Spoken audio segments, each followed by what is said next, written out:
Սկեսուր մամա ատելիեն հենց բացման առաջին օրվանից արտադրությունը սկսելու առաջին օրվանից հավաքել է արտադրության ընթացքում առաջացող թափոնները, տեքստիլ թափոնները առանց հստակ պատկերացնելու, թե որտեղ է դրանք օգտագործվելու։ Մասնակցեցի Impact Hub Երևանի շրջանաձև տնտեսության մասին դասընթացին եւ բավականին լավ պատկերացում կազմեցի շրջանաձև տնտեսության մասին եւ հասկացա, որ մենք էլ կարող ենք որդեգրել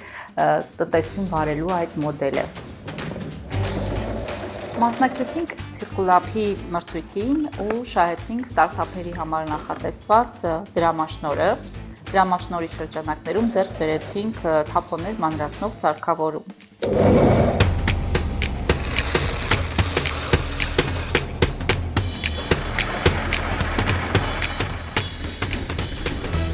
Մարդկանց էլ կոչ ենք անում, որ իրենց տանը եղած ոչ պիտանի հագուստները աղբամանը չնետեն, նվիրեն մեզ։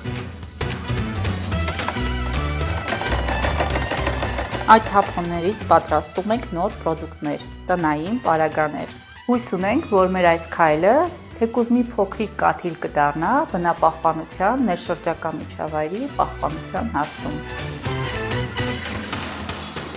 Շնորհակալ եմ բոլոր նրանց, ովքեր միացան մեր գաղափարին եւ օգնում են մեզ այն կյանքի կոչել։